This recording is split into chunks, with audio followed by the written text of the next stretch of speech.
Witam serdecznie. Słuchajcie, dzisiaj kolejny dzień z Zoim 706S. Chciałem Wam pokazać pewną nowość, którą tutaj Zoi wprowadził w tej wersji. Chodzi o pomiar w trybie diody. Informuje nas to dźwiękowo. Bardzo mi się ta opcja podoba w tym Zoim i chciałbym, żeby oni tą jakby funkcjonalność dodali do 703S.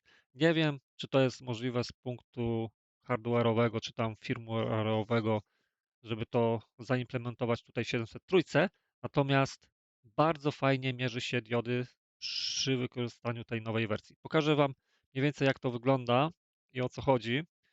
I nawet nie trzeba patrzeć się na ekran tutaj Zoiego, żeby wiedzieć, czy ta dioda jest sprawna, czy nie, ponieważ poinformuje nas takim dosyć głośnym bipem, jak sobie będziemy sprawdzać te diodki tutaj. Mam płytkę jakąś od zasilacza, 4 diody krzemowe, spadek na nich jest 0,6 V mniej więcej. No to co, lecimy po kolei. Pierwszą diodę, na razie tutaj nic nie bipka, obracam sondy w drugą stronę, sprawdzam. No i dobra, kondensatory się włączyły, przepraszam. Teraz jest tryb diody, jeszcze raz. Pierwsza dioda, nic. Obracam sondy i jest jednogłośne piknięcie. Oświadcza nam to tym, że dioda jest sprawna. Patrzymy na wynik 0,6 V, zgadza się. Lecimy następną, nic, zmieniamy te. OK, szybciej po prostu usłyszymy dźwięk, niż byśmy popatrzyli się na ten tutaj wynik. Dobra, lecimy następne diodki i tutaj już są one w drugą stronę, bo to jest tutaj ten mostek Gretza. Słuchajcie, 0,6, fajnie, sprawna dioda. Następna też mnie poinformował dźwiękowo. Naprawdę, ta opcja tutaj w trybie diody z tym powiadomieniem dźwiękowym jest zarąbista. Nie wiem, jak to wygląda w przypadku innych multimetrów. Musiałbym sobie powyciągać, załóżmy Fluka, czy tam Unite, czy też w trybie diody są powiadomienia takie dźwiękowe. Słuchajcie, mam tutaj taką płytkę, jakąś inną, gdzie są jakieś też inne diody. No i sprawdźmy sobie na przykład tutaj taką jedną diodkę i zobaczmy, co to się będzie działo. I to jest właśnie też fajne, że jak jest zwarcie, to cały czas nam piszczy miernik, tak? Na tej wersji jakbym mierzył, to po prostu jakbym teraz przyłożył te sondy, to nie byłoby żadnego dźwięku. Jak był ekran wygaszony, to nawet nie wiedziałbym, czy ta dioda jest sprawna, czy nie. A tu już wiem, słyszę, że jest uszkodzona. Nawet się nie muszę patrzeć. Możesz sobie leżeć Zoi obrócony w drugą stronę i po prostu sprawdzam tą diodę i już wiem, że jest zwarcie jakieś. Także to jest zarąbista sprawa. Biorę następną, tutaj diodkę sobie sprawdzam.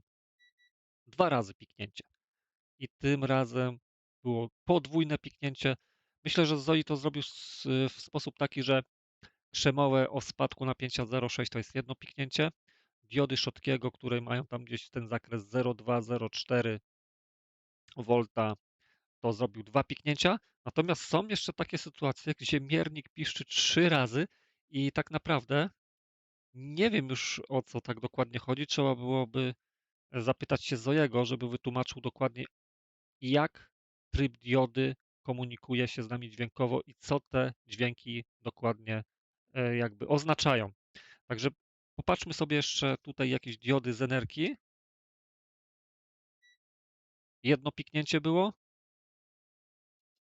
Teoretycznie sprawna. Następna.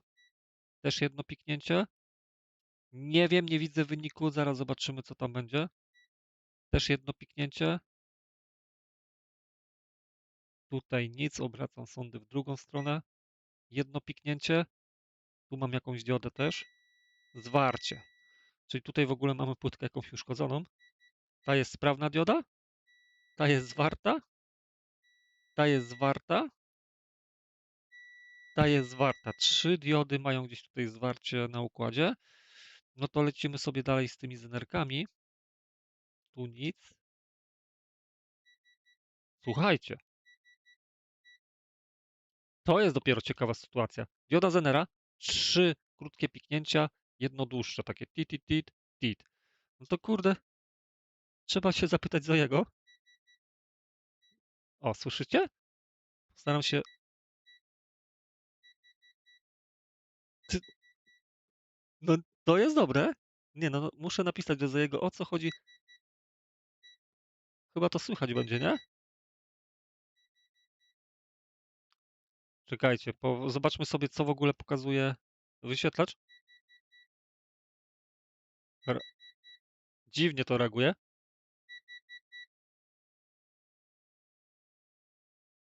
Okej, jeszcze raz.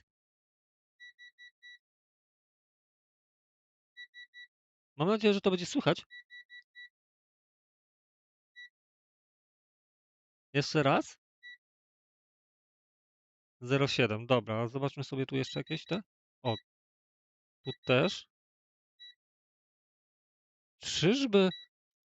No nie wiem, nie wiem, nie wiem. Trzeba się za jego zapytać. Teraz raz. Ale o, 4 razy aż piknął. To są takie diutki, powiedzmy, z zieloną końcówką na końcu. Czy tak? Z zieloną? O, chyba z zieloną. Są z czarną i zieloną.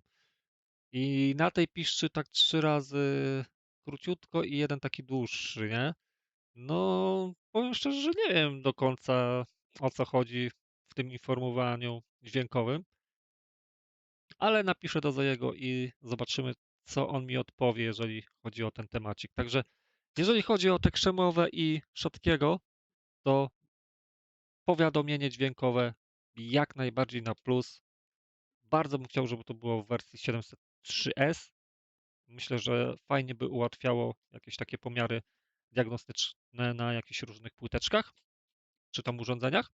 No i jeszcze na koniec tylko pokażę, że zwertowałem sobie wcześniej tutaj, słuchajcie, tą instrukcję na temat trybu diody i tutaj ja nie znalazłem żadnej informacji na temat tych efektów dźwiękowych, tak to nazwijmy. Nic nie pisze, co oznaczają te piknięcia. No, mówię, napiszemy do Zojego, zobaczymy, co odpowie. Jak ktoś, to dodam informację gdzieś tam w opisie filmu najlepiej. I to tyle na dzisiaj, jeżeli chodzi o Zojego 706 i tą nowość, słuchajcie, z trybem diody. W następnym filmiku postaram się jakoś zarzucić jakieś informacje na temat tego VFC, do czego to mniej więcej wykorzystać. Będę się wspomagał oczywiście AI-em, bo nie mam u siebie za bardzo takich urządzeń. Może jakieś zasilacze można by było sobie w ten sposób potestować i porównać na przykład z tym starym Zoim, jakie by było czyty, ale to muszę się troszeczkę jeszcze doszkolić z tego VFC i jak już będę miał trochę więcej informacji, no to wtedy wrócimy sobie też z filmikiem na temat tego VFC. W zasadzie to by była druga taka rzecz, która wyróżnia ten miernik. Trzecią jest oczywiście generator, który potrafi tam na wyjściu podać 10 MHz. I to też będzie jeszcze jakiś pewnie oddzielny temacik. I co, na dzisiaj koniec. Pozdrawiam serdecznie, trzymajcie się i piszcie, co sądzicie o tym nowym Zoim 706S.